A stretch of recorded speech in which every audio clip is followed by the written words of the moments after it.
The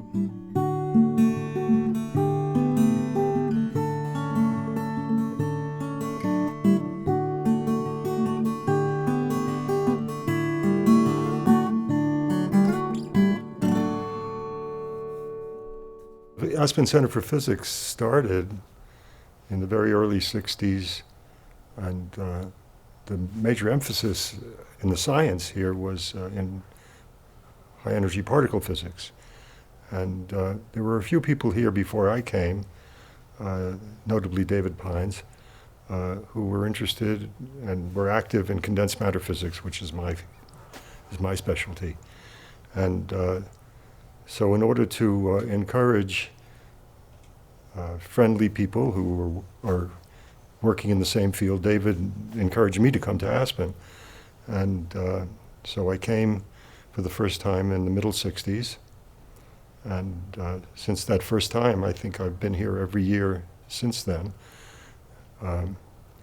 And we gradually developed a program in condensed matter physics by inviting other people of the same field, and gradually that grew until it became a substantial part of the scientific program of the center. So as I say, I came in the middle 60s. Very soon we had 2 children, and they came with us as well every summer.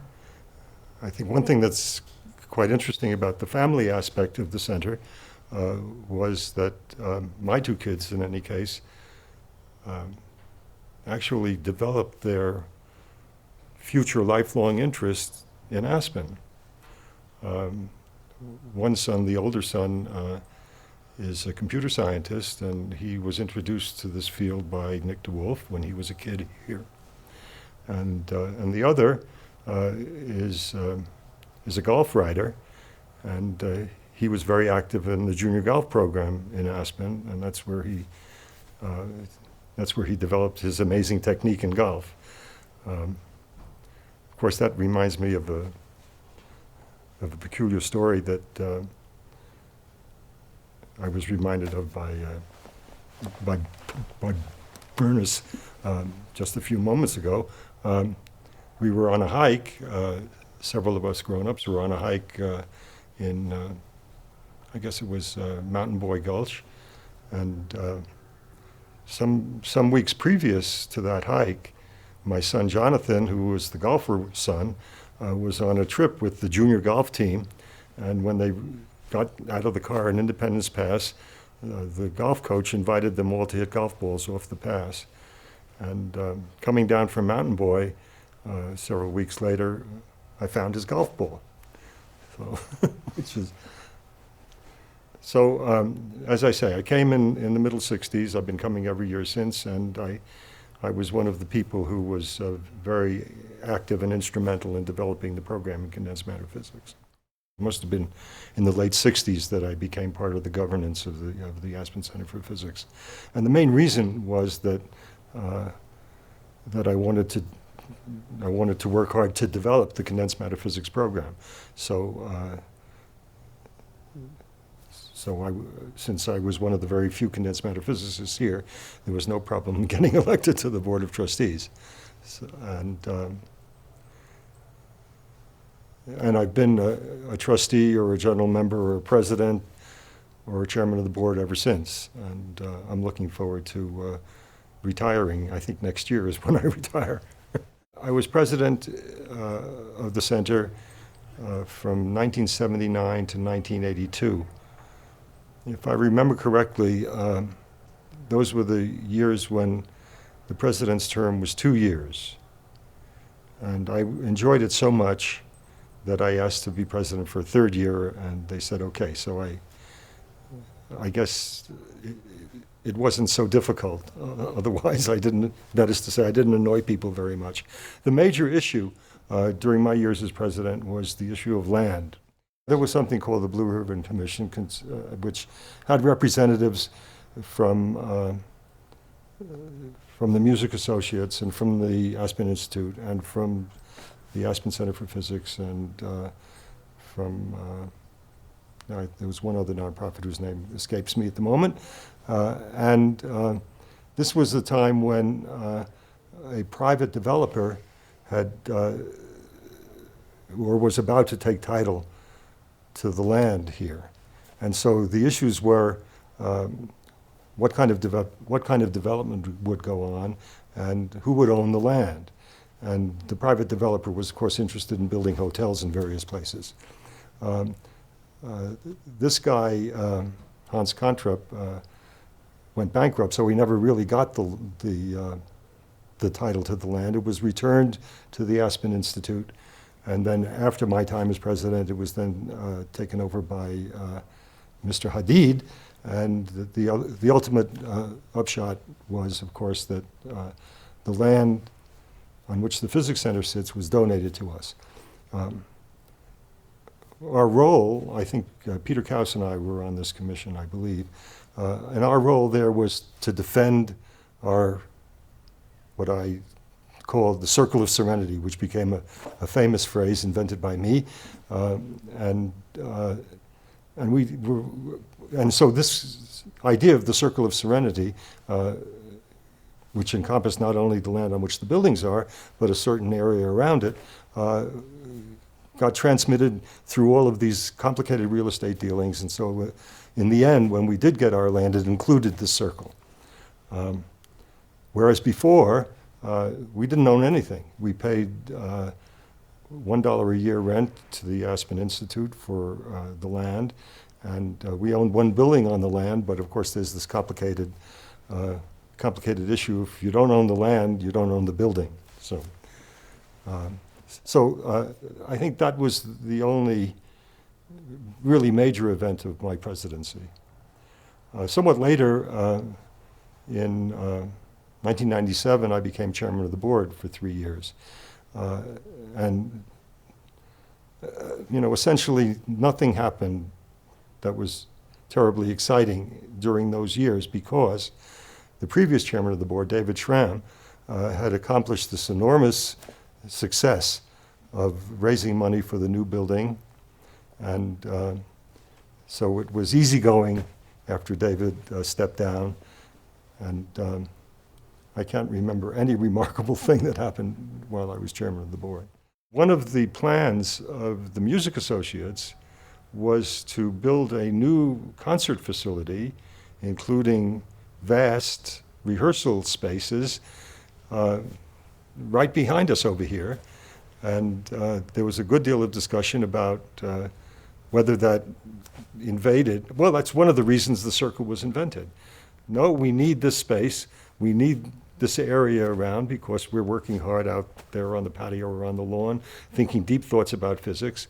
And we don't need trucks delivering grand pianos. And although we like the music, but the associated noises were not admissible.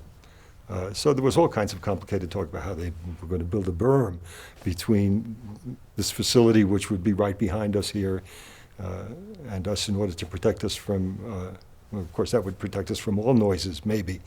But in any case, that plan was dropped, and they built a new facility on top of the old one. Now, of course, the Circle of Serenity has been slightly invaded by these new houses over at the edge of the horse track.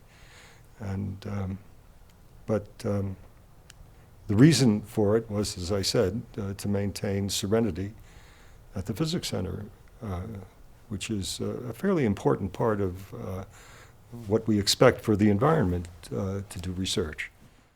From the scientific point of view, aside from the beautiful country, the main issue for me, and I think for most all participants, is that you get to see and interact with people here that it's very difficult to be associated with during the academic year.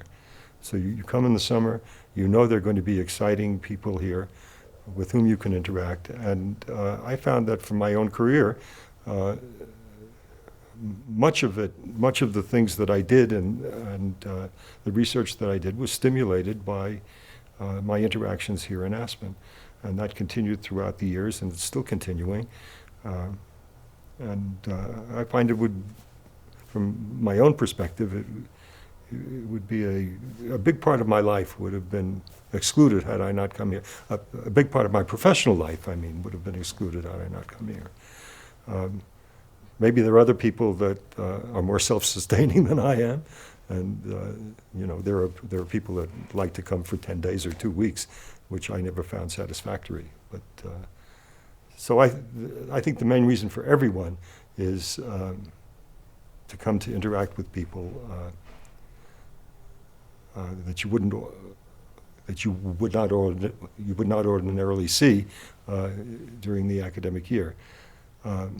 Things have changed a little bit now because I understand that some of the younger participants believe that having been at Aspen is good for their resume.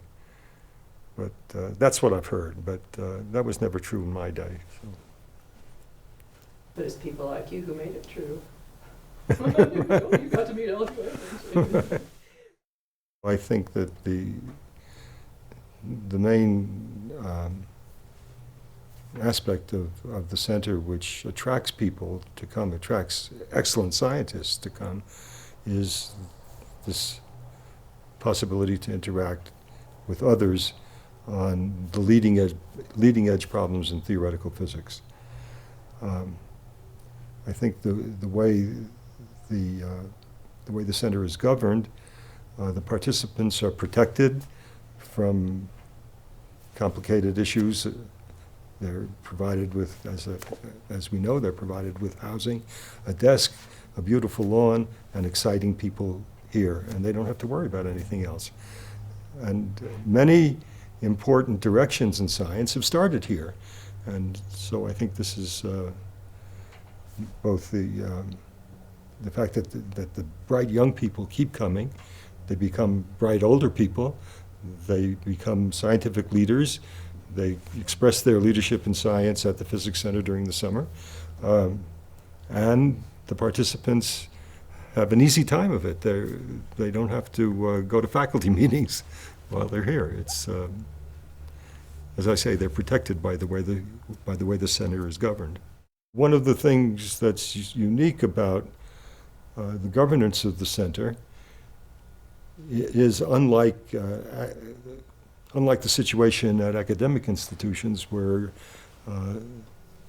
the rules and procedures are governed by, well, people who perhaps used to be academics but are no longer, by deans and vice presidents and provosts who are not necessarily in your field, or who usually are not in your field, whereas here, the center is governed and run, and decisions are made by active physicists, people who are just like the participants, and therefore are very much in tune with the requirements and needs of the theoretical physics researchers. I wanted to make a remark about why people agreed to be on the governing boards, to be one of the general members or trustee of the Physics Center. And I think there are two reasons. One is the same reason why I became a trustee in the beginning, was that they want to protect the science. They want to make sure that the science that they're interested in and that they feel is the cutting edge area, they want to make sure that the center's programs accommodate their interests. I think that's one major reason. And the other one is, of course, that they want to get 5 weeks guaranteed admission. You can cut that one out. No, that's good. That's really good. That's the best statement anybody's made. Yeah. Yeah. Oh my God, if I'm not a general member, I won't be able to come for 5 weeks anymore.